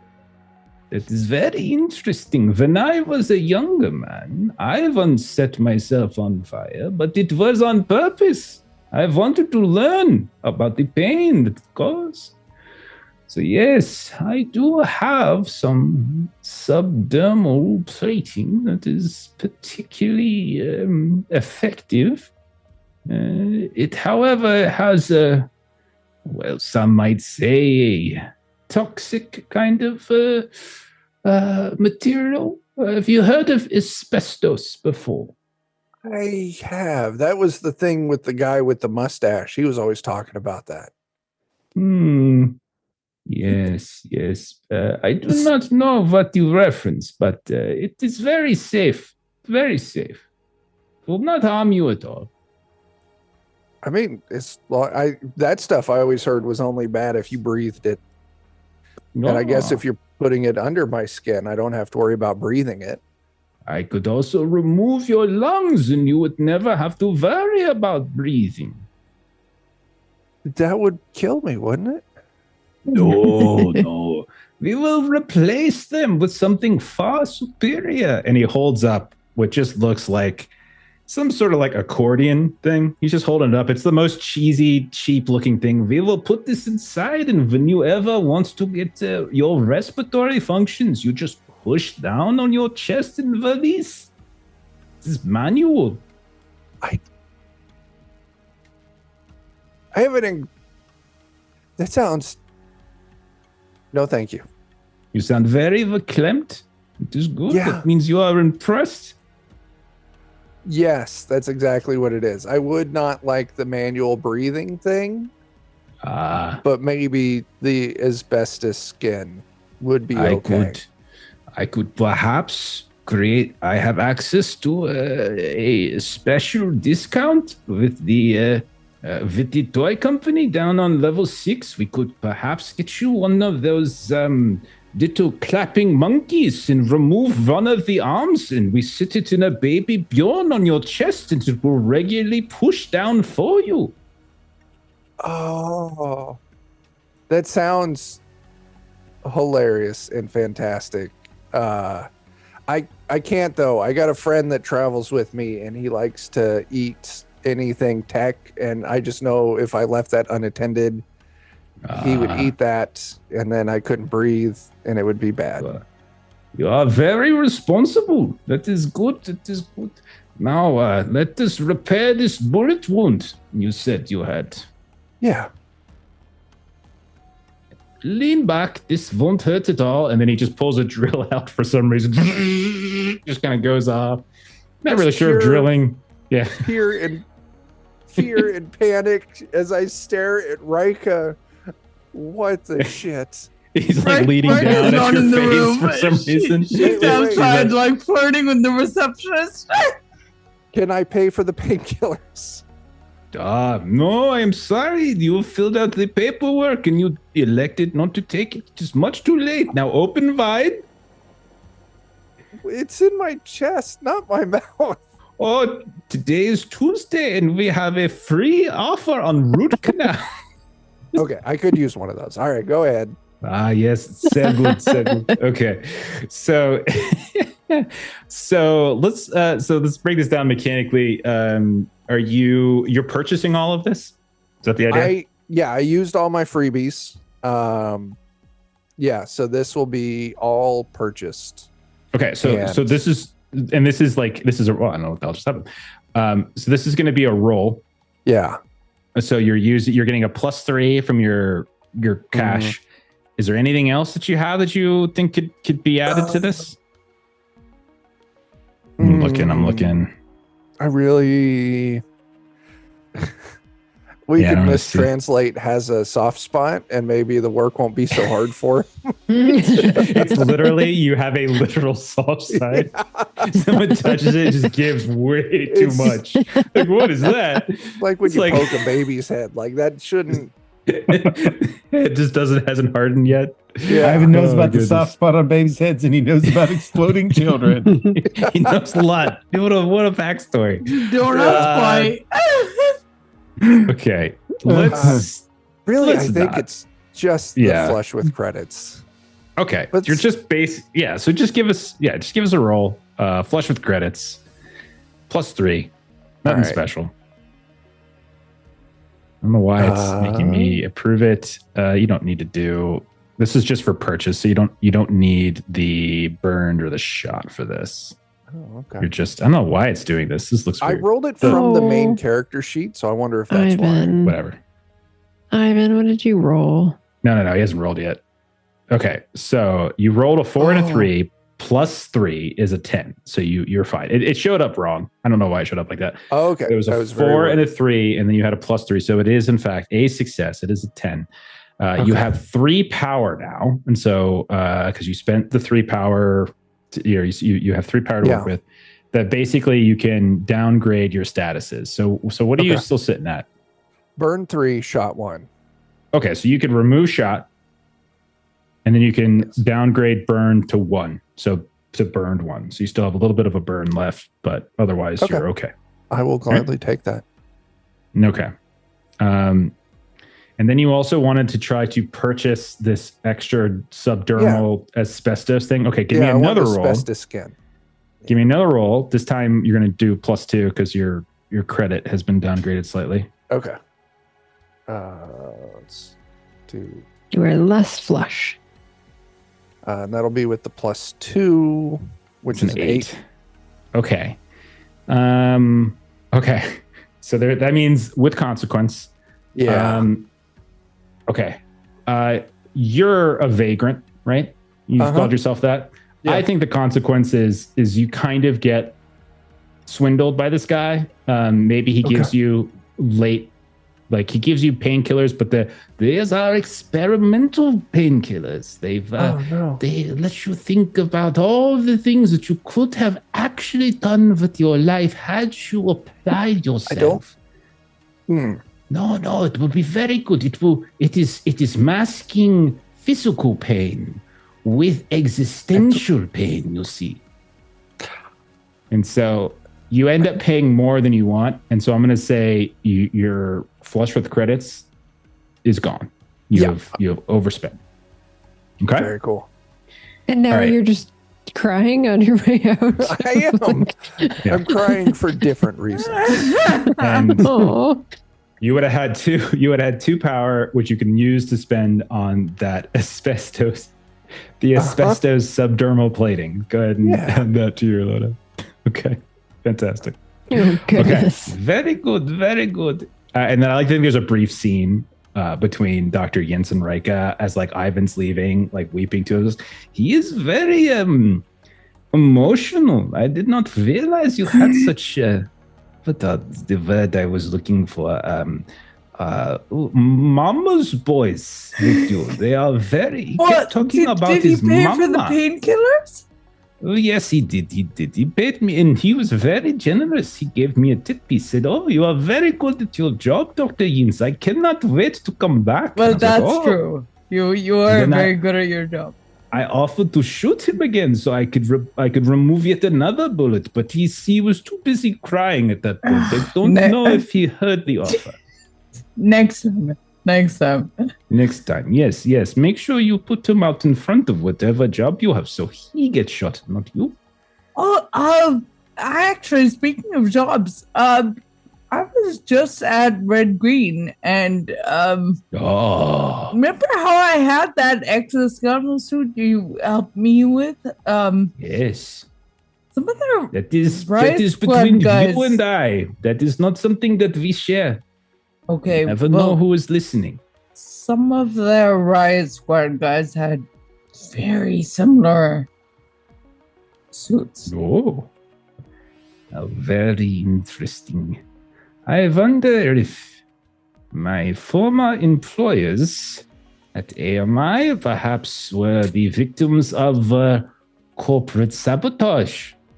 And she kind of grins. It's like, I just thought it'd be interesting for you to know. Yes. This means that the designs are probably more accessible if they are. Competition is good for the consumer, they say, but even better for the black market dealer. Yes. Don't ask me how. No. She loves The second half of that phrase you appreciatively. don't know. Appreciate Eunice. Well, should I have any more augmentations that might be of interest to you? I will send you a message. For now, I really hope you will. And Yes. she looks at his receptionist on the way. It's like, Yvonne, you call me when you break up with your boyfriend. And she's just And like, oh, stop it. I'm not breaking up with him. And then she gets back to chewing her gum like really loud. And she has ridiculously long fake like VR yes. nails that she's just sort of looking at. You're terrible. And then, that place is the best. Okay. Let's check in again with Clover. Clover, was there any other odds and ends that you wanted to get done? Yeah, I was wanting to buy some drones. Oh, They're yeah. the investigative micro drones from that Tokyo book. I think these when I was looking at these felt less like they had to be like Tokyo related than some of the other ones that we've looked at. Like the Ghost Market one seemed to like have like that lore focused stuff. This seems more like the type of thing that you might be able to find like, you know, a different brand or a competing design. So that's what I was thinking. Okay, so are we doing a proper roll for this? Like you're actually rolling for this? Yeah, I think so. I'll use the flush with credits. I like it. And also, I wanted to tap into, I don't know, can I use my Gray Market Vendor like loadout guy when I'm out of a mission? Like, how does that work? That's a great question because technically it's burned. Yeah, I think technically I think it's burned. But it feels weird to not let you have it. So what I'll say is, yeah, let's just use it. I feel like it's particularly appropriate. We'll say, let's use it. Take a +1 from it. Yeah. Cool. Do that. Then I don't think there's anything other in particular that would really tap into that. So, all right. So it sounds like a +4 on the roll. Mm-hmm. I don't know why, but like sometimes when I click on your guys' stuff, like it just constantly starts popping up, and I close it down and it pops back up. I close it down and it pops back up. I love this like interface, but it's just got like little so glitchy at times. Yeah, like right now, Ivan's won't go away.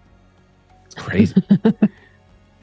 Looks like you only put it in a +1, so it looks like you should have a 12. I think you have a 12 on that. Yeah. 4 +4 would have been 12. Okay, fantastic. So you have 4 power to spend actually. Sweet. So there's a couple things you could potentially do. You could. Do you remember the page this is on? I couldn't find it. I want to say 85. 85. Okay, for the Tokyo book. Right? Okay. Yeah, the investigative micro drone swarm. Okay, so then, what you could do is you could just take you spend the 2 power to get the drone, the micro drone swarm. So put that down, and if you wanted, you have 2 more to spend. So you could actually take one of those other tags that kind of like nest underneath it. So if you can see the ones that they suggest, so like you could take like large area search, you could take thorough search, you could take microscopic clues. Like one of those, you could spend the other 2 power on to essentially have like 2 tags to play with if you ever use these. Can I do a custom tag of strong enough to carry a frog? Yeah, sure. We'll say just put something like sturdy, you know, or something like that. Or I'll do like the sturdy and then large area search. Well, you only get 1 because the 2 is to get the micro drone swarm. That's the first 2 power, and then the second 2 power is to buy a second tag. So you have 4 powers. You can buy 2 tags. The first tag is the drones themselves, and the second tags. Okay. Yeah, I'll do sturdy. I think that's more fun. Okay. Fantastic. Agaricus, let's check back in with you. Is there anything else that you had that you wanted to take care of?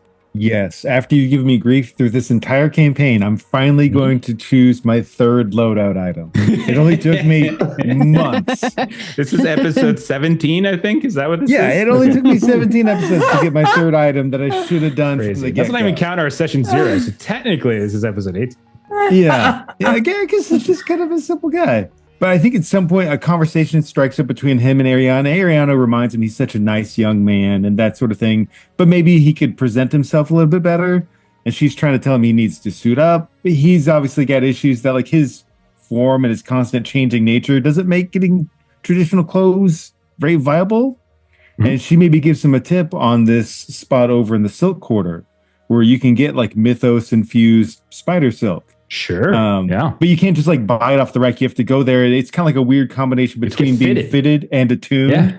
Because it's not just like the actual material. You also have to like have it magically attuned to you as well as. Okay. What's the name of this place? What do we think this tailor is? Oh, man. This tailor. What's this shop called? Trying to think. I want to do something based off of Nancy, but I can't think of something that's a fun tag on to that for okay. All right. I'll say Garrick for now. Yeah. No. Well, I was gonna call the tailor that's working on him. I was gonna call them Lawrence, but I'm thinking, what is the name of the actual like shop so that we can return to it? Okay. Name the actual shop. If you can't think of it right now, we can come up with it later. So it's basically a tailor shop. I'll think of high end. It's a high end tailor. It's very high end. You probably only get access to it because Ariana probably helped you. Like probably give you the in, sent one of her cars and her driver after you and everything. And that would actually be one of the tips because she does watch my bag. It's one of the things. So she's there not just helping me get in, but she can also kind of like project herself, be there to watch over what I'm looking at. And so she'll be like, Lawrence, dear, you've got like a little bit more room in the back area. He sometimes, when it's very warm, he gets a little swelly. It's like, very good, Miss Ariana, very good. And so this guy is just going around, and like you can tell that he is like wrapping. They at first they look like almost old school style of measurement tapes, but you can tell that every time he does it, like you feel like a warmth coming off of them, and like then something kind of shines over top of you. You just feel like a scan, like a like kind of wrap over top of you. And each time it does so, like he looks down at like his palm, and he seems to just be like making these calculations and these changes and trying to figure it out. When you look, you can tell it's not just like physical measurements. It's not just like, waist and chest. Like there's all of that kind of stuff. But you can see these other measurements in terms of like your how attuned you are to various like mythos powers. Like you can see like whatever kind of number they have for that, like something about source related things. And like you can tell that each time he scans, it's like fine tuning. And he's like, we do not want to put too powerful of an item onto you, Mr. Garrus. For if we did, you might overload. Have you ever seen a computer system overload itself and burn out its relays? Well, something very similar could occur if the measurements are even slightly off. Oh, I've got a friend who's done that many a time to computers. It looked extremely unpleasant, and I would prefer that not happen to me, but Ariana says you're the best, and I trust you implicitly. Please stop moving your hands when you talk. I'm still working on your arms, which don't seem to be the same length. Were you aware of that? I could change that if you need me to. Would you? Yes, please. An inch and a half less on the left. Okay. Very extraordinary, Mr. Agaricus. May I ask you a question? Yes. From where and whence do you get your powers? That's a wonderful question. I'm not sure if I was a fungus infused with the mentality of a man, or if I was a man that was somehow imbued with this. I just kind of woke up one day and I had like a very crude understanding of the world around me. I know there was something else around it, but I'm making the best of it, and it's wonderful. And you're wonderful. Yes. Thank you for taking so much time and interest. I can see why Ariana said you're so good. Well, yes, it's very kind of you. Ariana and her late family were a source of significant opportunity for me to refine my skills as a tailor. Now, let's talk about 2-piece or 3-piece. And he shows you some options. Flexibility seems best, so 3's better than 2? Yes. 3 is far more, some might call it old-fashioned, excessive, but greater coverage. And that would allow you and your various powers to better navigate through the threads of an Ansi that we are going to imbue into the suit itself. Okay. You are most agreeable. Most of my clientele would argue with me for hours on end. This is very refreshing. I mean, I like everything that you do. You seem very pleasant. And again, Ariana's just the best, and you're the best. And I like old-fashioned. Wonderful. I Well, only really ever know new things. I suppose if you recently sprouted, everything seems new to you, yes? Yes. What a wonderful feeling that must be. And he's a very old man. You could tell, like, quite old. So, okay.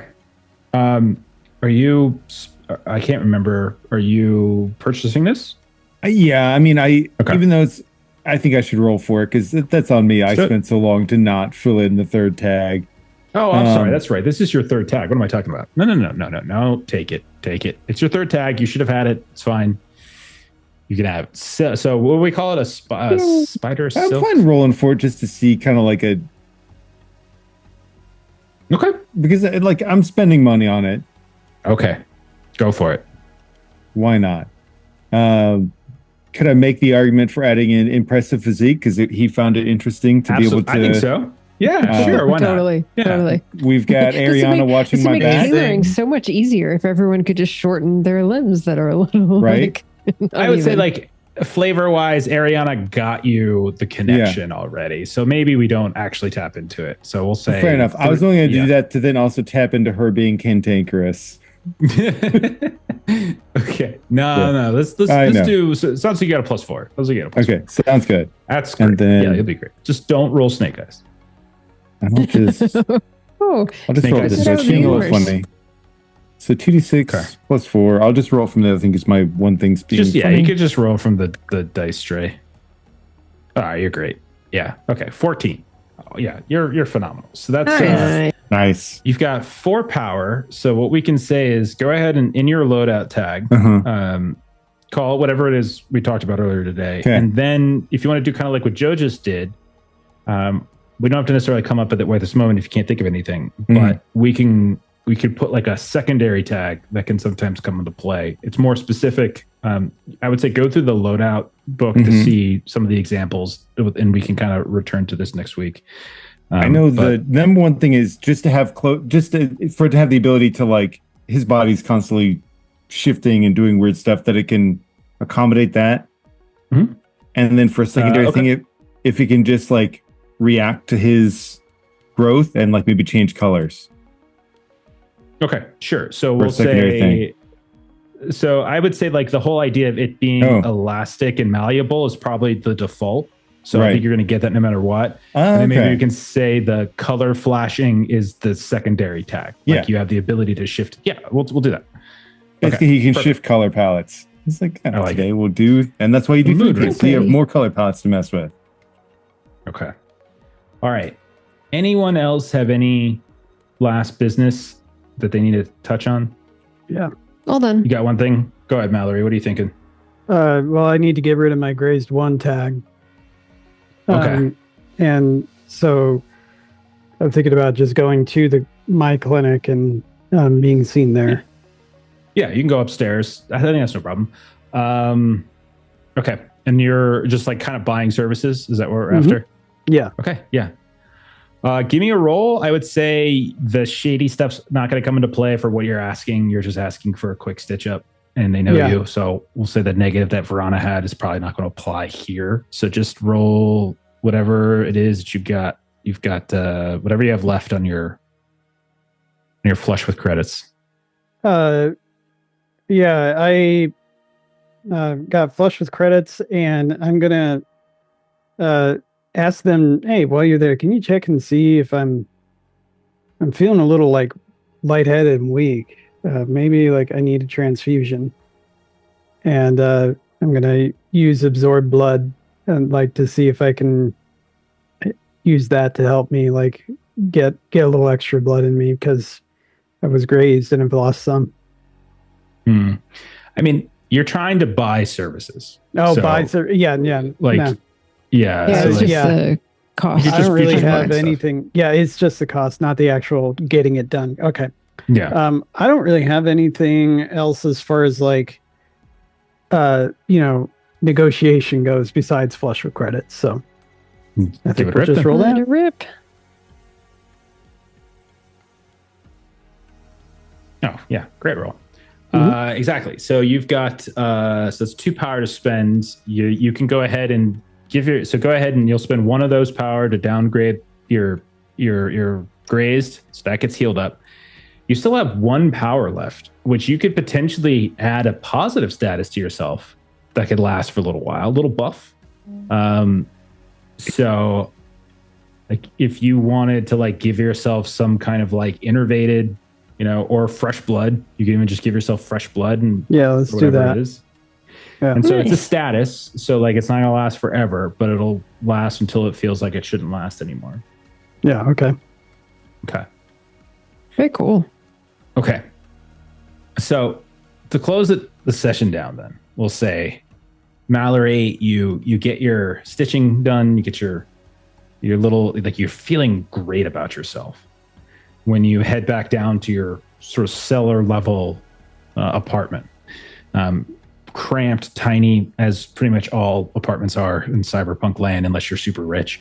And you notice that you have like a message notification as you walk in, like whatever happens, like maybe you hear like you have a voiceover, like a Google Voice pops up, and it's just like, or Alexa, and it's just like, welcome home, Mallory. You have 1 message.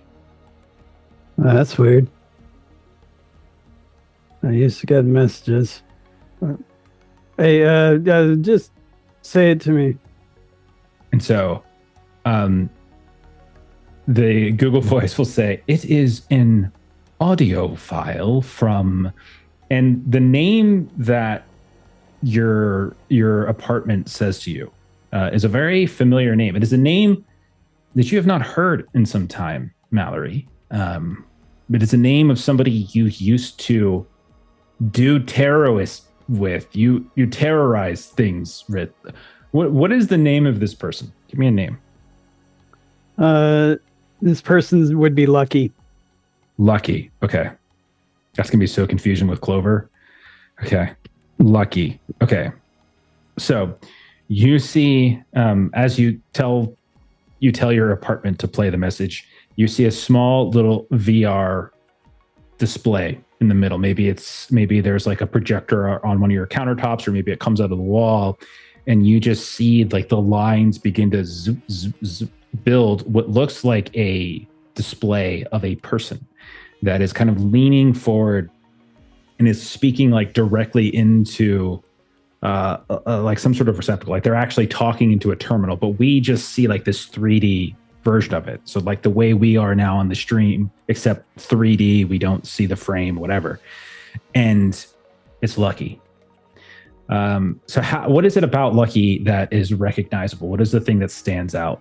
Is there like a certain style of dress? Is there a certain augmentation? Is there a hairstyle? Like, what is it about Lucky that stands out to you? Lucky, like, he never shows his eyes. So, like, it's not like he had, like, sunglasses, like a particular one, but, like, he never shows his eyes. And, like, he's got a scar over one eye. Okay. So like that's the thing that you'd notice first.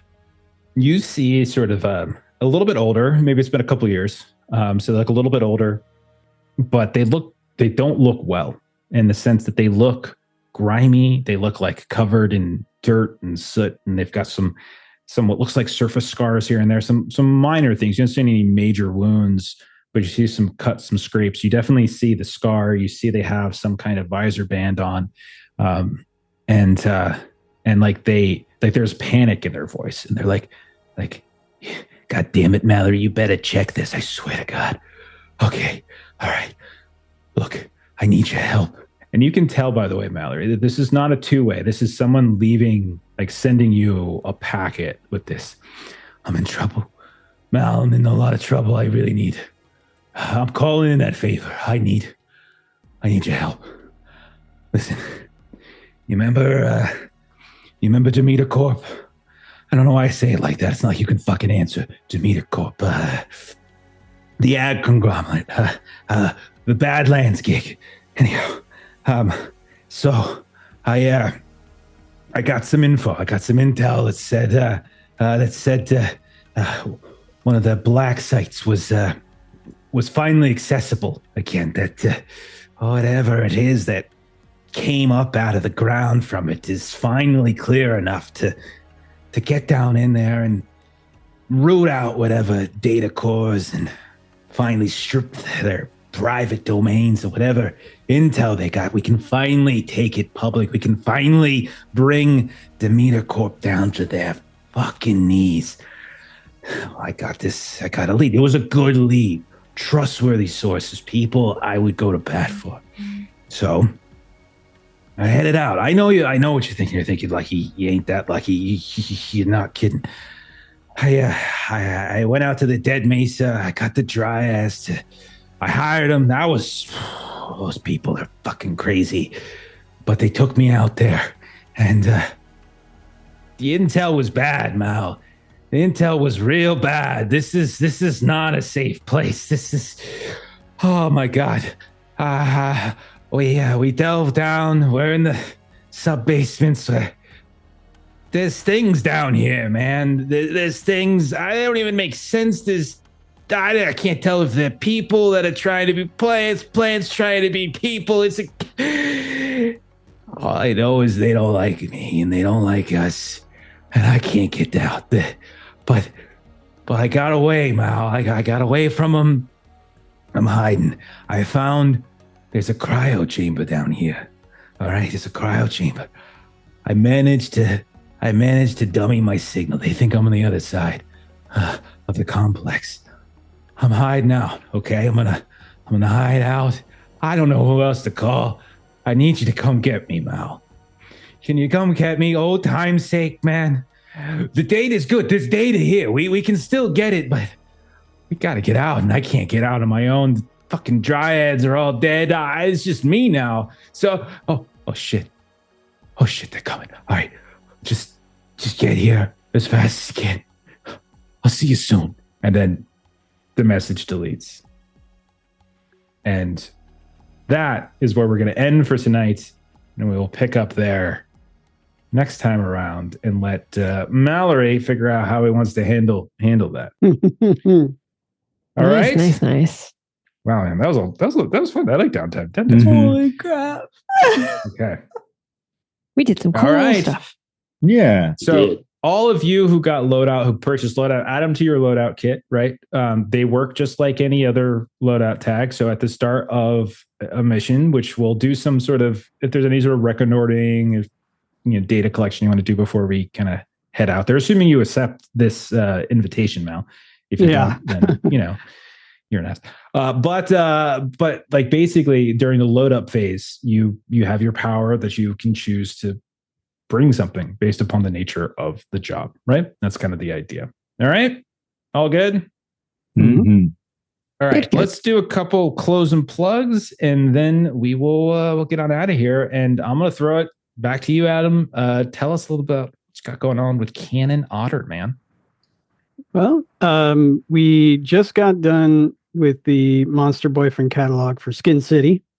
And then Chuck's like, hey, I got more monsters for you all to create. So we're back at it with creating monsters for the scenario that's going to go in the book. But if you can't wait for that, you can always get a copy of Teenage Odyssey at store.canonotter.com. And one of these days, we'll get Chuck a whole chicken nugget. Yeah, that's right. Also, I'm adding more monsters you'll need to make as well. Fantastic.